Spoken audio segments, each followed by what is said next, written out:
Good morning, everybody. We're just starting in a couple of minutes' time, but for the early ones, just want to say hello and welcome. We'll be starting off the service in just a couple of minutes' time.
Good morning, everybody. Welcome to St. Columba Church. It's great to have you all logging in and watching us on YouTube again this morning.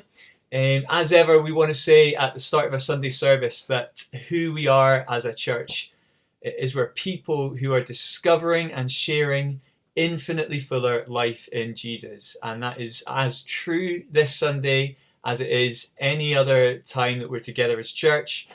If you're joining us and you're maybe someone who's not been part of our church before, you're very, very welcome. But we just kind of lay that out from the beginning, that this is who we are as God's people, as St. Columba Church.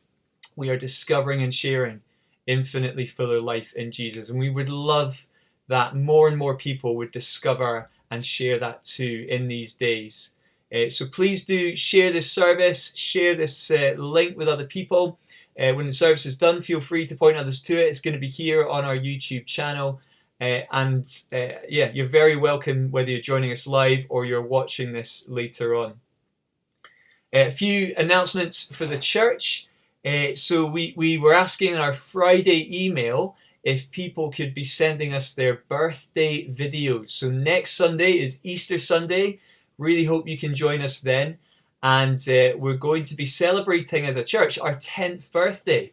It's not in the way that we would have liked, of course. We can't be gathered together and eating some cake, but we can absolutely be sharing together birthday wishes. And so we'd love that if people could send us their little short videos that say, Happy Birthday, St. Columba Church, and a little thing about what you love about the church. That would be brilliant that we could share those next Easter Sunday morning. So have a look back to your Friday email, or if you need any further details, you can get in touch with me through the website or at my email address. I can tell you more information. Now, some folks have been asking, could we be having worship songs as part of our services together? We would absolutely like to get that going, but it's just going to take me a little bit of time to organize that. Whether that's something that we play and sing along to, or we use music tracks that are properly licensed, that's just going to take us a little bit of time. But we will get there, possibly even next Sunday. We hope to be able to be sharing worship together in that way. So that is coming. Just want to remind folks about, we're having coffee after church. You can't have it here at the Man, sorry. But if you would like to join us by Zoom with a cuppa in hand, it'd be great to see people gather together after the service for coffee, and the Zoom link for that is just at the top of the live chat here as we're broadcasting the service. If you're someone that's part of the church and you get the church emails, you should have that link already. But if you're joining us live and you'd like to join us live for coffee afterwards, the link's there at the top of the live chat feed here on YouTube. Just while we're talking about that, the live chat is on. It's great to see people saying good morning. and just chatting to each other. You can continue to do that during the service. You can do what you always do and just talk to each other whenever I'm trying to preach. Feel free to do that. The live chat's there to be engaging with each other as we share together in worshipping God and in hearing from His Word. It's Palm Sunday, and we've been thinking about that with our kids group this morning before this service started, that it is the Sunday that we remember that Jesus is King. You know, part of the infinitely fuller life in Jesus is believing that Jesus is King. He's in charge, He's Lord, and so we bow to Him.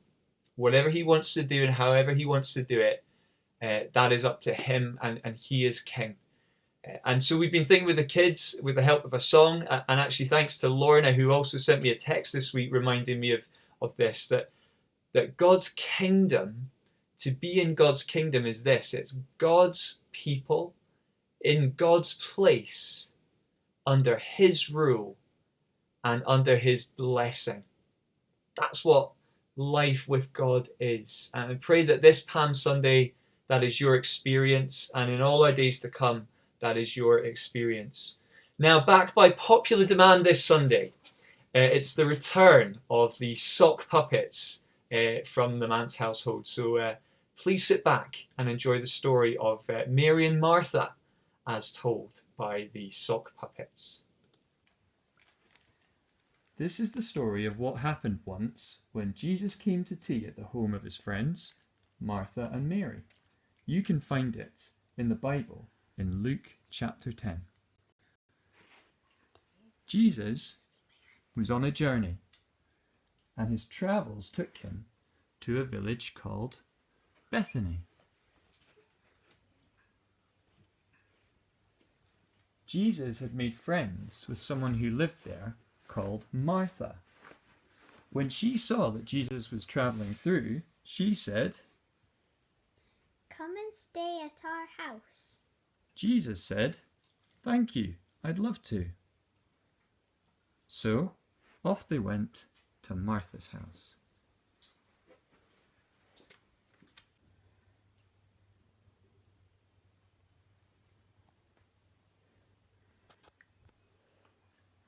Now Martha lived with her sister Mary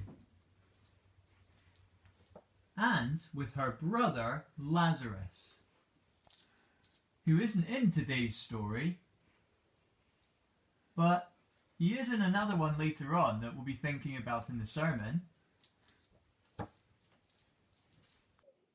When Jesus got to the house, Martha thought, "Oh goodness, there's lots to do. There's the food to cook, and the front room needs straightened up, and the spare bed needs made, and oh my goodness, how will we get it all done?" and as she was rushing around trying to sort everything for Jesus coming to stay, Mary just sat on her bottom. She was listening to Jesus, who always seemed to be ready to talk to people, just as soon as they seemed ready to listen. Martha couldn't hear anything Jesus was telling her, because she was busy doing all the jobs that had to be done. She did feel it was quite unfair. Maybe they could both sit and listen when they'd done with the jobs. She got a bit tetchy, and she said, "Lord, don't you care that my sister left me to do the work by myself? Tell her to help me." Jesus spoke softly but firmly to calm Martha down and show her what really mattered. Jesus said, "Martha, Martha, you are worried and upset about many things, but only one thing is needed. Mary has chosen what is better, and it will not be taken away from her." So Martha learned to sit down, and sit still, and listen to... Hey, Martha, stop thinking about the dusting.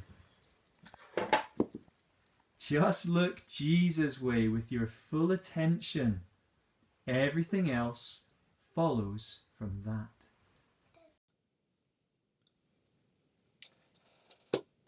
and I'd love you to believe that this morning, that there's no better thing than to take time with Jesus before anything else. There's a lot of rushing about that's going on at the moment.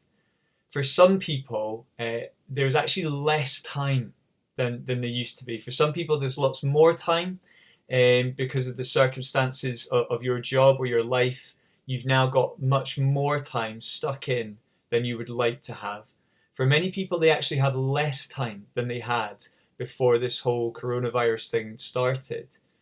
But whatever your situation, the story of Mary and Martha teaches us there is nothing more important than sitting down first at the feet of Jesus to spend time with him. Whether you are a child, whether you're an adult, there is nothing better than sitting at the feet of Jesus and taking time with him. The story doesn't say that some of us are Marys and some of us are Marthas, that some of us are more thinking types and we like to kind of contemplate and be still, and others of us are more Marthas, we're more doing types, and that's just who we are, we like to go, go, go. The story says that Jesus tells the sisters, Mary has chosen what is better, and it will not be taken away from her. That whoever you are, whatever you like, whether you're a doer, a thinker, whether you've got lots of time or little time, for all of us there is nothing better than sitting at the feet of Jesus. And we all need that. Now we can do that by taking time to sit with our Bibles open and with our hearts opening up to God in prayer. And that is the first thing, the most important thing in each and every one of our lives and of our days. And just one really easy way that we can express that together just now is let's say the Lord's Prayer together. Kids, before you maybe dash off to whatever else you're doing, if you want to stick around for the sermon, that's fine, but if you don't, maybe we could just say this together. It's the Lord's Prayer, and I'm going to put it up on the screen and we'll read it out together. Our Father, who is in heaven, hallowed be your name.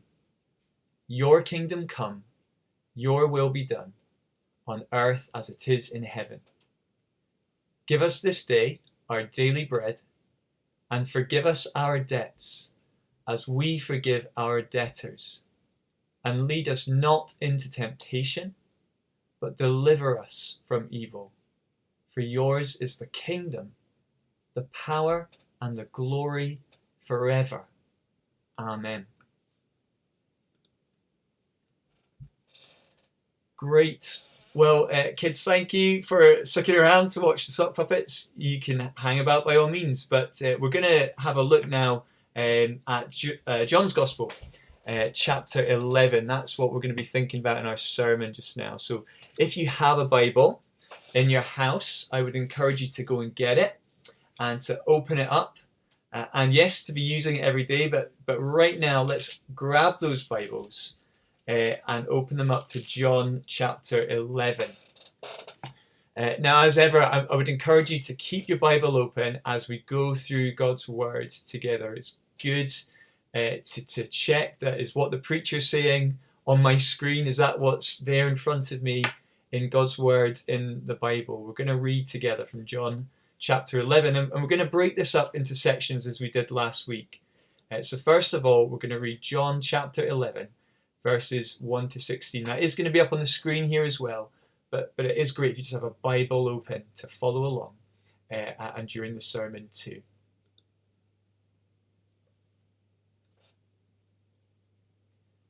Now, a man named Lazarus was sick. He was from Bethany, the village of Mary and her sister Martha. This Mary, whose brother Lazarus now lay sick, was the same one who poured perfume on the Lord and wiped his feet with her hair.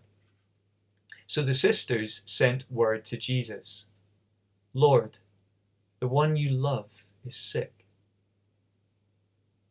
When he heard this, Jesus said, "This sickness will not end in death. No, it is for God's glory, so that God's Son may be glorified through it."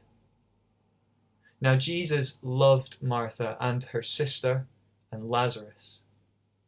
So when he heard that Lazarus was sick, he stayed where he was 2 more days. And then he said to his disciples, "Let us go back to Judea." "But Rabbi," they said, "a short while ago, the Jews there tried to stone you, and yet you're going back." Jesus answered, "Are there not 12 hours of daylight? Anyone who walks in the daytime will not stumble, for they see by this world's light. It is when a person walks at night that they stumble, for they have no light." After he had said this, he went on to tell them, "Our friend Lazarus has fallen asleep, but I am going there to wake him up." His disciples replied, "Lord, if he sleeps, he will get better." Jesus had been speaking of his death, but his disciples thought he meant natural sleep. So then he told them plainly, "Lazarus is dead, and for your sake I am glad I was not there, so that you may believe. But let us go to him." Then Thomas, also known as Didymus, said to the rest of the disciples, "Let us also go, that we may die with him."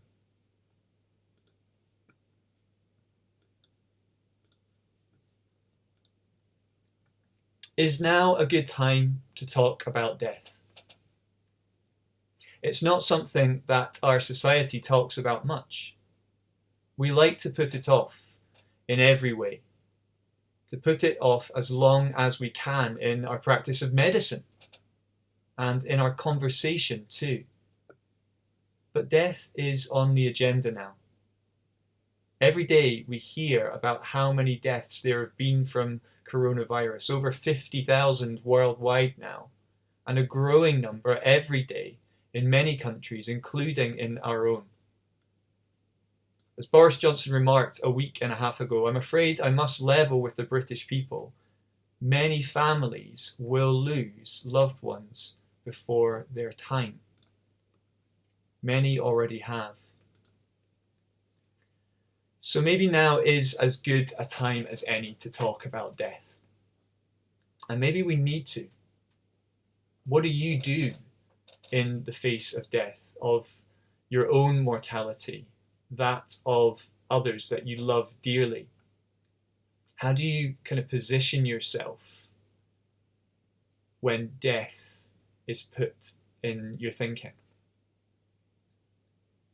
You can try to not think about it, and you can try to get on with your life as best you can, and that's worked reasonably well for many years for lots of people, until of course death does happen to someone you love or to you. Then it's a sucker punch every time. Or you can consciously try to do everything humanly possible to stave death off and to hold it back for as long as you can. Our NHS is engaged in that battle increasingly over these weeks. But the shortages that they have for that fight and the ethical nightmares that they will face in making choices about patient care are becoming more well documented this week. We can't save everyone. We can't save anyone. We can, as human beings, though ever so heroically, do no more than put death off, whether from our minds or in our bodies. But Jesus treats death very differently in John chapter 11, in a way that now more than ever the world needs to see. Now is the time to see that what Jesus does with death is something that is uniquely Jesus, but it's universally needed. There is a way that he positions himself in the face of death that counts, that matters, that we need to get adjusted to in these days. And we see it in the story of a friend whom Jesus loved very much falling sick and becoming critically ill and actually dying. In verses 1 to 3, we read that in the household of that family, Mary, Martha, and Lazarus, siblings that we heard about earlier, Lazarus has fallen ill. And actually, in these verses, there's no indication here that anybody is worried about him dying. Maybe they are, maybe they're not, but that's not clear. And the disciples' reaction to Jesus in verses 11 to 12 later on, where Jesus says he's fallen asleep, and they think, well, that's good, that will help him feel better. That suggests that in the giving and receiving of this news from Bethany, nobody has yet grasped the seriousness of the situation apart from Jesus. Now, Jesus knows what's coming. He's always known. The world around him had to catch up and wake up to it, but he has always known. And that is true of what's going on today as well. There is death coming. And to thousands, it has already come. So then, time to see what Jesus' next move is. Well, in verses 4 to 6, we read it. He does nothing. He doesn't rush to Lazarus' bedside to restore his health. He waits for 2 days. Now, we have learned in the last fortnight how waiting 2 days to take action can have a huge impact on mortality. We have heard the voices criticizing hard-pressed governments having to make big calls. Why didn't you act sooner?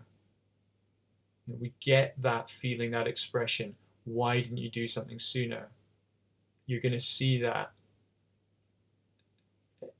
in a really clear, raw form from Lazarus' family in this chapter.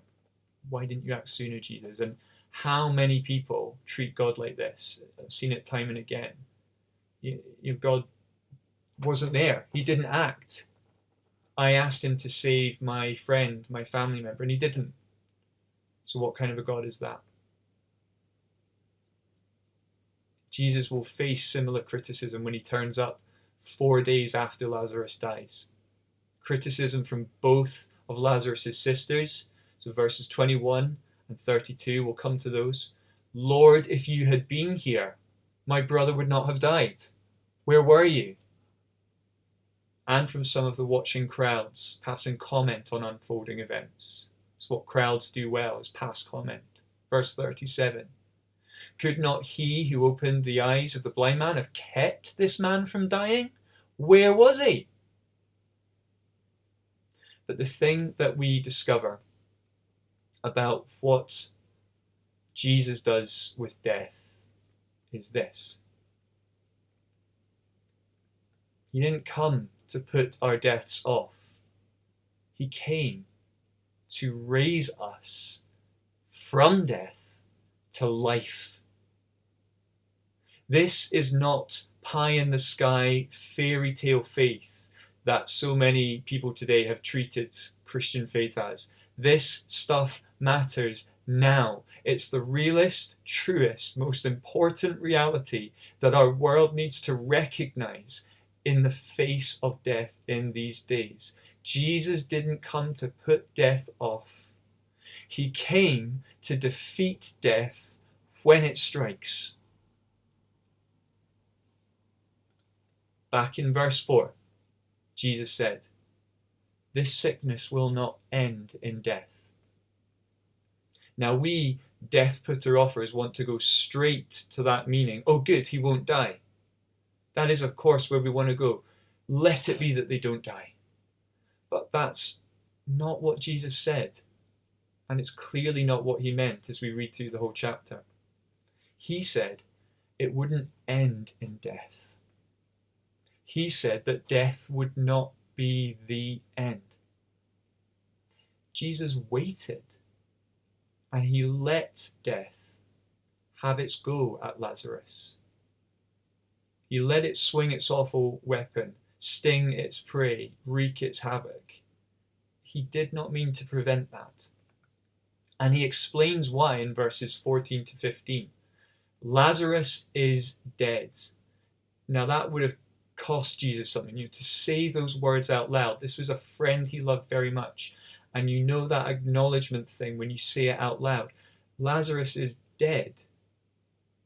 And for your sake, says Jesus, I'm glad that I was not there, so that you may believe. Can you see both the pain and the purpose in Jesus' words? Yeah, he hadn't allowed this death for his own sake. He would rather have his friend not go through this, I imagine. But he had allowed it for this purpose, that his friends might believe in him for what he was about to do with that death. Jesus had said in verse 11, I'm going to wake him up. He announced it ahead of time. I'm going to raise to life this person that I love who has died. And it was so important to Jesus that his friends should believe this, that he let all of these events take place. See, this story shows us there is nothing that is more crucial to Jesus than this, that people put their belief in him. It's time for it to not be fifth thing on the list for you as a Christian. It's time for it to not be the fifth thing on the list for you if you're not someone who yet follows Jesus. Jesus is putting this absolutely first and centrally. The chief thing that matters to him is that we put our belief in him. And everything else that happens, however hard, is worth it to lead to that. And by the way, this is not the callous action of a self-obsessed God. Jesus is more than willing to enter into the deep experience of suffering that comes with all this. In verses 7 to 10, when he tells his disciples, guys, we're going back to Judea, they are alarmed. That's where people were plotting to kill Jesus, and he wants us to go back there? Why would he put himself at risk? Why would he bring us into that situation? But Jesus was always willing to put himself in harm's way to bring life and to bring belief to others. Supremely, we see that when he actually went to death on a cross for exactly those reasons. Going to Judea will kill Jesus. But he is willing to do that to bring life and to bring belief to others. We are living in a world that is scrambling, quite rightly, to stave off death as best it can. It's absolutely appropriate that we should do all that we can to preserve life now. But to that world, Jesus says, it's more important now that you believe in me than that you put off death. Do you believe that yet? And we're going to see more of why Jesus takes this approach to death in a minute. But I need a minute to compose myself, and I'm going to ask you this question. I'll be back in a couple of minutes just as we pop this question up on the screen for you to think about, maybe to chat about in your houses. What matters most and why? I'll be back with you in a minute or two.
So let's take a look at the next part of the chapter. We're in John 11. We're reading from verse 17 through to verse 37 here.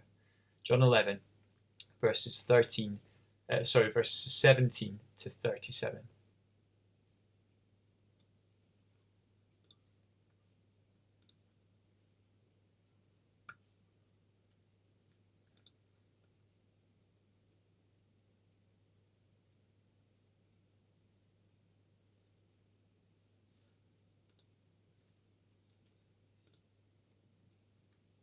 Sorry folks, I don't know why, but I don't seem to be able to get the reading up on the screen, so I'm just going to read this aloud. John 11, verses 17 to 37. On his arrival, Jesus found that Lazarus had already been in the tomb for 4 days. Bethany was less than 2 miles from Jerusalem, and many Jews had come to Martha and Mary to comfort them in the loss of their brother. When Martha heard that Jesus was coming, she went out to meet him, but Mary stayed at home. "Lord," Martha said to Jesus, "if you had been here, my brother would not have died. But I know that even now, God will give you whatever you ask." Jesus said to her, "Your brother will rise again."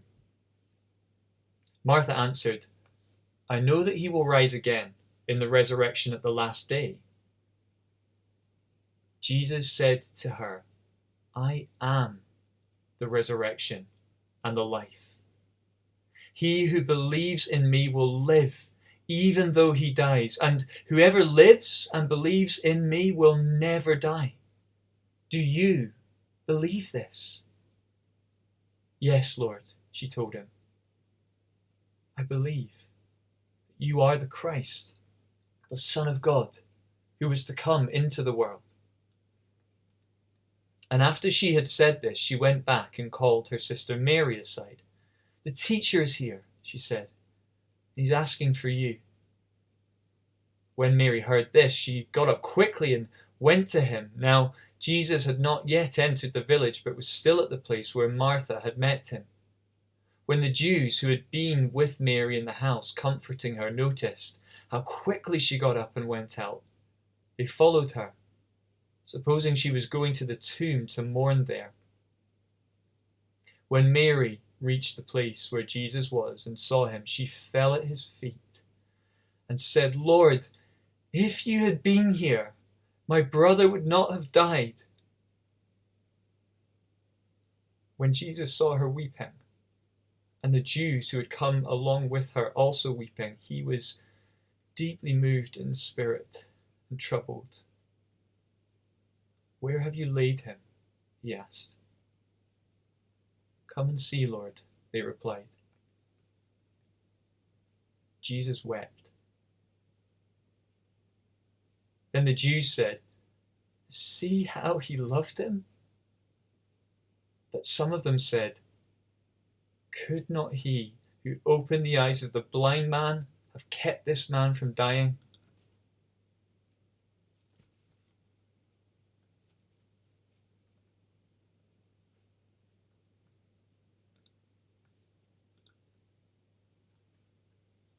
In verses 17 to 37, we get the awkward conversations.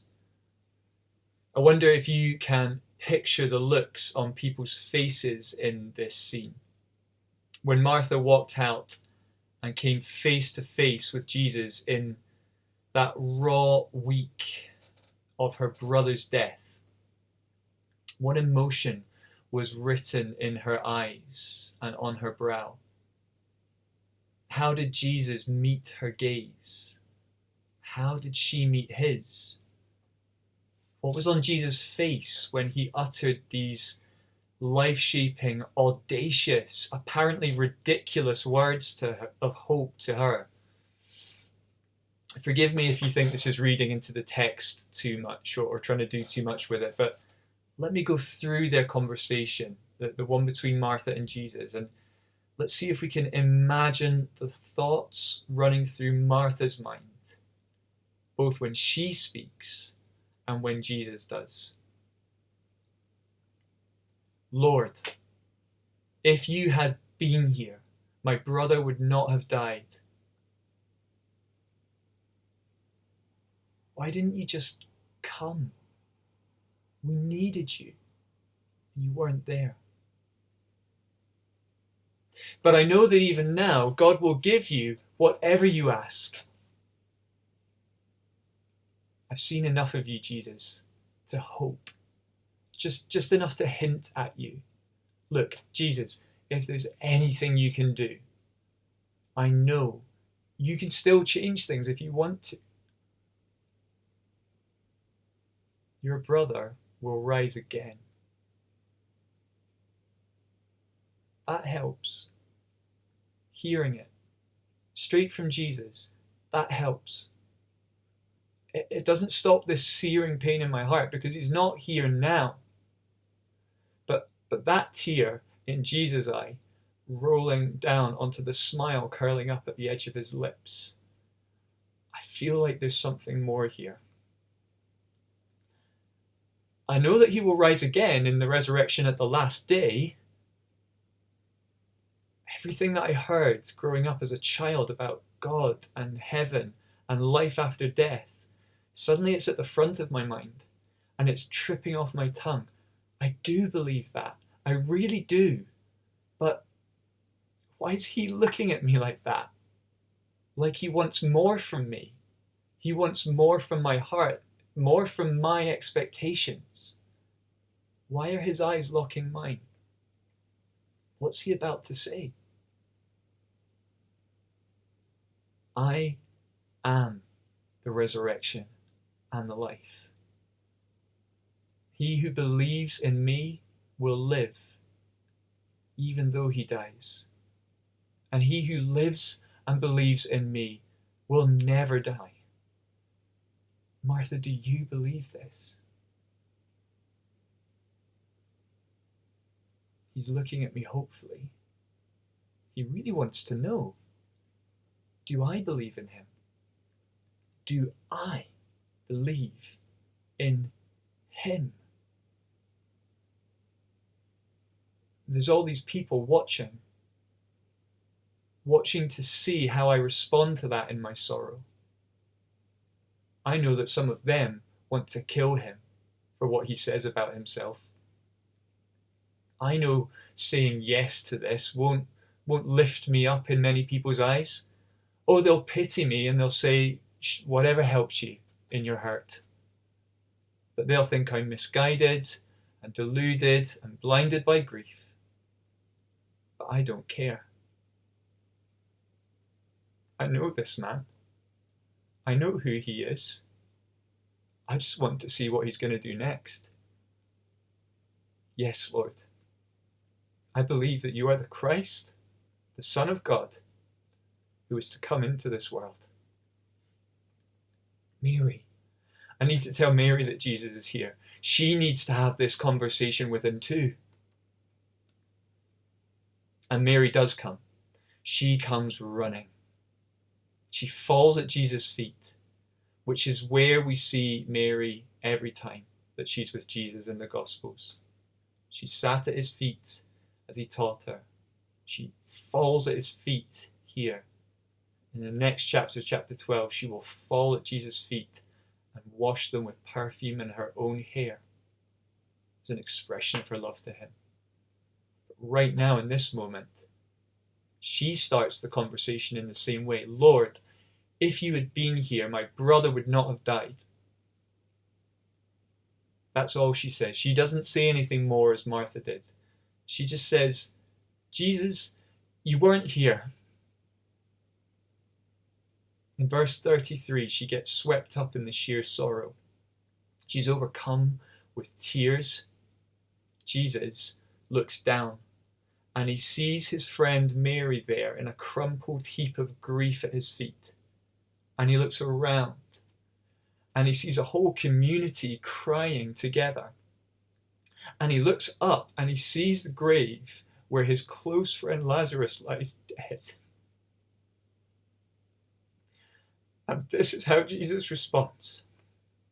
He weeps and he quakes with rage. It's a deep, guttural anger. It's a wounded, horrible hurt.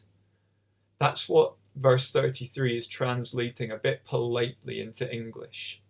Jesus is horrified and he is furious at death and its claim over a very great friend.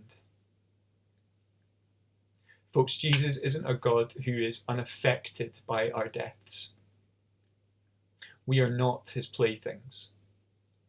Every number on the death toll that we get updated on each day is a name to him, a creation of God with a life and a story and a purpose and a name, taken by death, which is to Jesus an enemy. He rages against it. He quakes at its toll, but again, he doesn't put it off. He doesn't stop its march. He lets it happen. Why? As Jesus weeps, the onlookers have their say in verses 36 to 37. Jesus loved him. Oh yeah? Well, why didn't Jesus stop him dying then? It's the same sort of conversation that the onlookers would have in Jesus' own death scene. Jesus is God. Oh yeah? Well then why doesn't Jesus stop his own death then? Again, we're confronted with this bold truth in this passage, which you need to know, you need to believe, you need to get straight. Jesus didn't come to put death off. He came to raise us from death to life. In Jesus' conversation with Martha, she is confronted with this question directly. Do you believe this? In verses 25 to 26, Jesus says, if a person believes in me, they will still die, yet they will live. They will really live now, and thereafter death will really not be the end for them. Do you believe this? That is Jesus' direct question to you. It is his direct question to a world confronted with coronavirus and death today. Do you believe in him? Now I'm going to give you a couple of minutes to sit and think or to chat about that one. And my technology is beginning to fail me, folks, so I don't know if I'm going to be able to put this question up on screen. I shall try, but I'll type it up on the live chat as well. It's a very simple question. Is do you believe in Jesus? A couple of minutes to think or to chat about that, and I'll be back with you in a moment.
Okay, let's read the last part of this passage in John 11, so verses 38 to 44.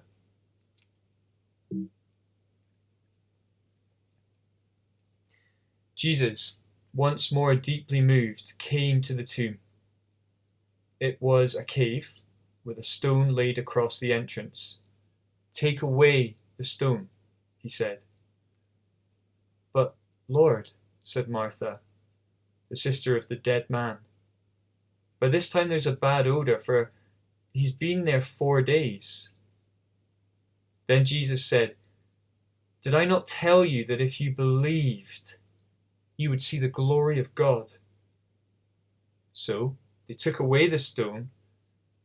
Then Jesus looked up and said, "Father, I thank you that you have heard me.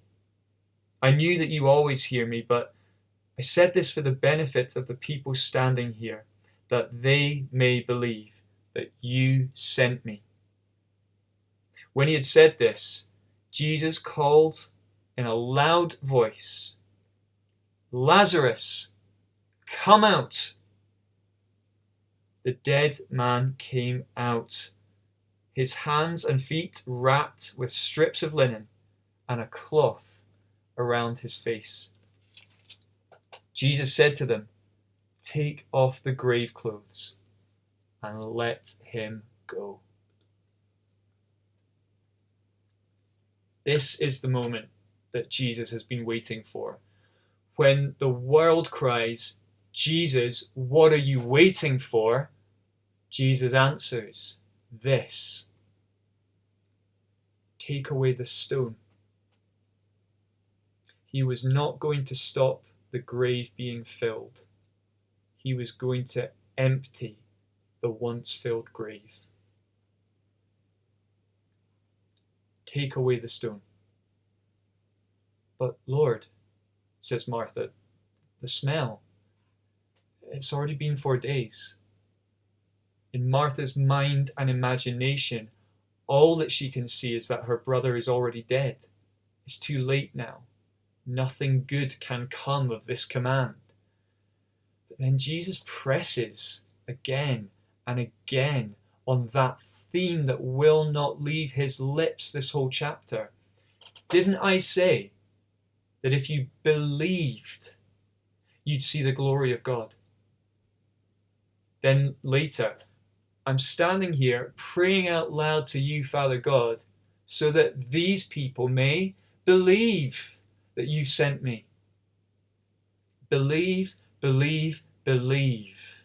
3 times in his words to Martha earlier. And now again he puts the word in her head. Jesus wants to create expectation in her, but tells her that this expectation only comes in connection with believing in him.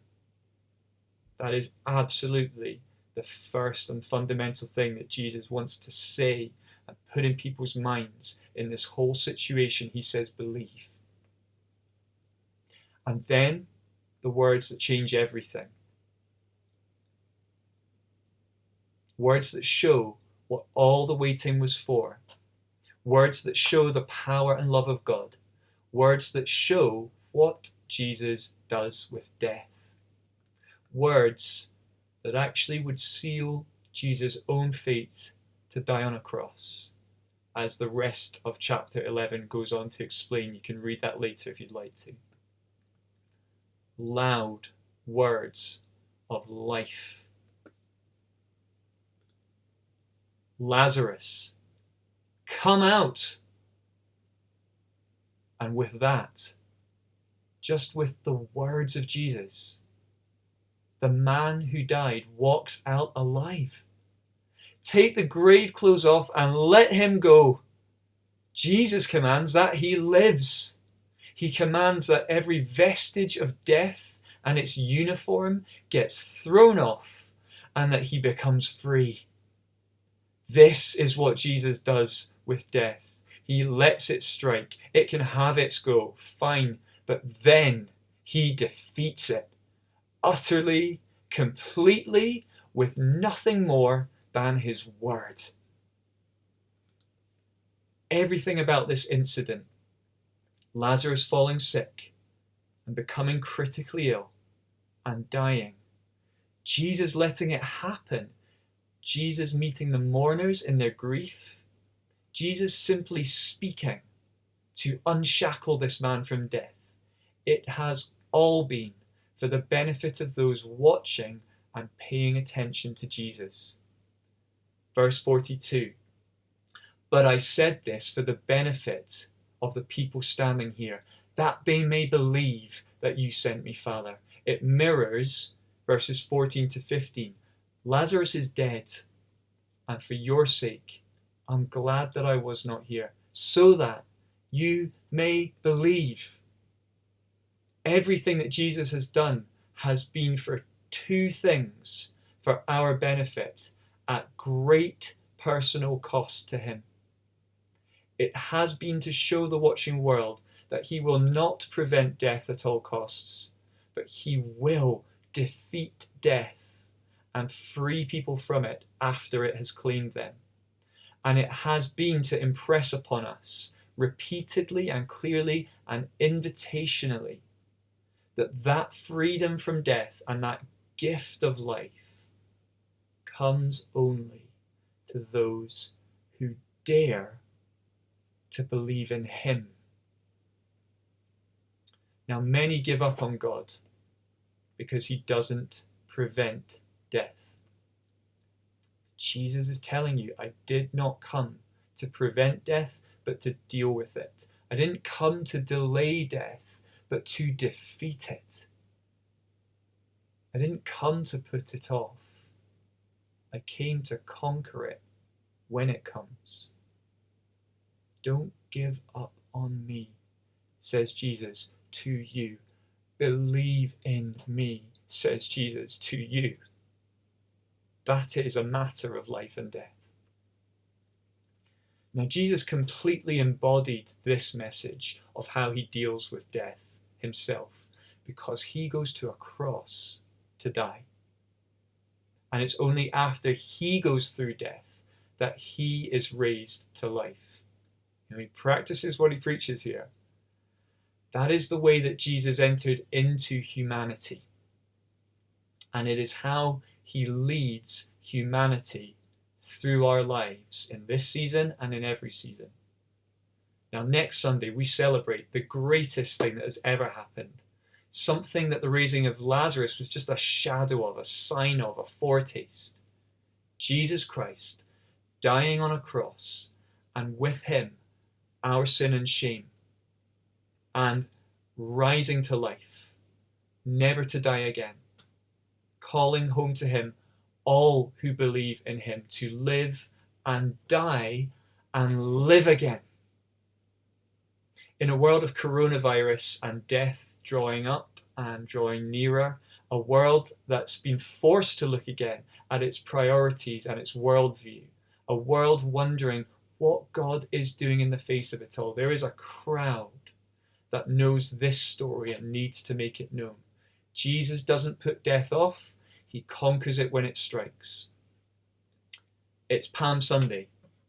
And in John's version of the triumphal entry into Jerusalem, which comes in chapter 12, we see what the other gospel writers tell us too, that this crowd's cheering. Jesus is king. He's in control. He's worthy of us bowing to him. There's a fuss and there's a noise and there's a new turning of heads to look Jesus' way and people wanting to know about him. And John tells us this in verses 17 to 19 of chapter 12. Now the crowd that was with him when he called Lazarus from the tomb and raised him from the dead continued to spread the word. Many people went out to meet him because of this word spreading. And look how the whole world has gone after him, is the comment that comes at the end. Oh, I wish that the world would hear us spread the word. I pray that it would be true of us as a church, St. Columba, those others of you listening in other churches, that we would spread the word. We know this story, and it is when we spread the word of this, now is the time to do it. Spread the word, that many more might turn their heads to Jesus and believe in him too. Oh, I wish that the world would go after Jesus as the whole world feels its mortality. And the word that we spread is what the Lazarus crowd saw. Did you hear? No, Jesus didn't stop him dying. Actually, he let him die. But then Jesus just spoke and he lived again. It's true. As God is my witness and as I am his. Amen.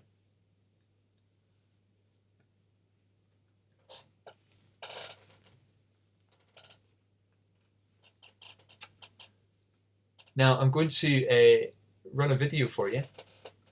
This is a video that Colin Carmichael sent to me, and it's an NHS worker, an ear, nose and throat surgeon called Audrey, who works in a UK hospital, and it's kind of a call to prayer. I'm going to let Audrey share what she wants to share in that, and I just asked that you would let that inform your prayers in this season. And after Audrey's spoken, you're going to see a prayer PowerPoint, which again Colin Carmichael has put together the prayers for this Sunday. So this is our chance to hear what to pray for and then to come together in prayer. And you're going to see the Lord's Prayer there at the end of Colin's PowerPoint. And again, just invite you to join in with speaking that out loud when that comes onto the screen. Hi everybody, I'm Audrey. I'm an ear, nose and throat surgeon at a hospital near you. I'm here to encourage you to pray. Pray, pray, pray. We need you. Your country needs you to pray. Your hospital needs you to pray. Your NHS needs you to pray. We are heading towards the most difficult weekend, Easter bank holiday, and everywhere around the country hospitals are preparing for what could be an onslaught of this virus. We need to stand. Pray that we would be well, that we'd be able to come to work. Pray that we would continue to stay fearless. Fear is a crippler. But we need to stay fearless to fight this. Pray for resources, that we would have equipment, that we would have the personal protective equipment, particularly, that we need to keep things going. Pray for the supply chains, that the stuff would just keep coming through. Pray for the guys at the top who have to make really difficult decisions, and pray for the little guys at the bottom, our cleaners, our clinical support workers, catering staff, everybody who's doing their absolute best to keep things running. Pray for doctors and nurses. You know, we need you. We really, really need your prayers. This battle will not be won in the hospital. It'll be won on the knees of saints who are looking up to the one in whom all things consist, to the one who can do all things and who can certainly beat COVID-19. His purposes will be worked out through this, absolutely. But we need you to pray.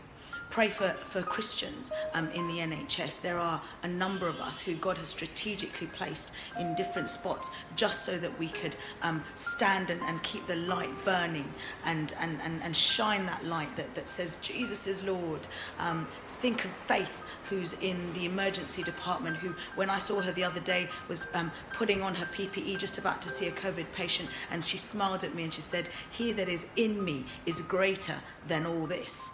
And I was so encouraged. Think of Faith. Think of Caris, who is a consultant general surgeon, who is heading up a new ethics committee designed to make decisions about what we're going to do when we have to choose between who gets a ventilator and who doesn't.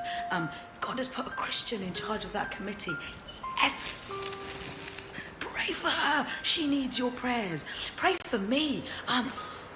That I don't go crazy, that I keep encouraging people, that I stay well, so that I can hug you one day and not cough on you. I'm going crazy. I'm going to stop this video now. Just keep praying. Pray for us, please.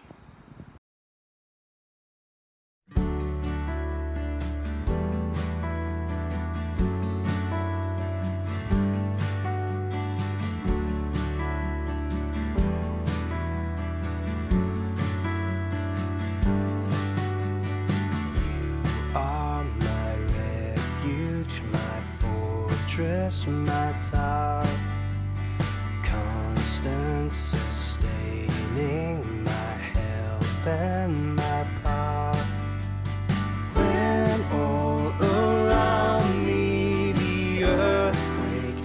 is shaking, mountains are falling, kept by your promise, my hope is secure.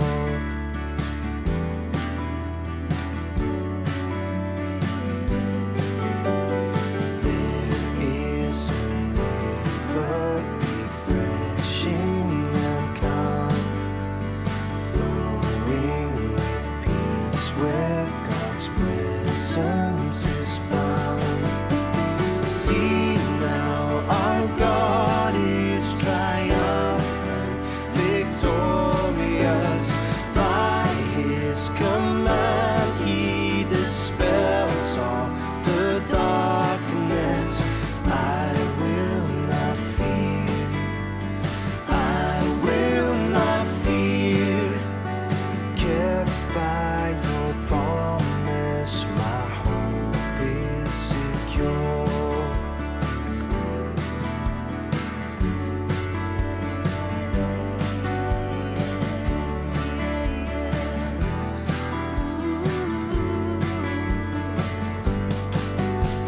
See now, our God is triumphant, victorious. By His command He dispels all the darkness. I will not fear, I will not fear, kept by your promise, my hope is secure.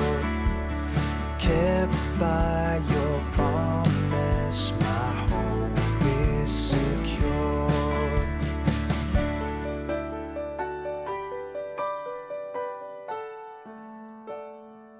Our Father, who is in heaven, hallowed be your name. Your kingdom come, your will be done, on earth as it is in heaven. Give us this day our daily bread, and forgive us our debts as we forgive our debtors. Lead us not into temptation, but deliver us from evil. For yours is the kingdom, the power, and the glory forever. Amen. Well, folks, thanks again for joining us this Sunday morning. A reminder that you're very welcome to join us for coffee just now. The Zoom link for that is at the top of the live chat. And for those in the church, you'll have that link from your Friday email as well. So hope you can join us. And it'd be good just to chat to some of you just now. And let me just pray to close. Let's pray. Father, thank you that it is true that you are God, and it's true that you are good, and it's true that you are powerful over all things, including death. You are the victor over that, and you give the gift of victory over that to us. Pray, God, that you'd help us to claim that and to live in the lightness of that reality, that it would shape everything about this week, the week ahead of us. God, we praise you because you alone are God. We do need you, we do love you, and we thank you that we can be together with you this morning in this way. In Jesus' name, amen. Well, take care, everybody, and we'll see some of you for coffee. We'll see some of you again at another time. God bless.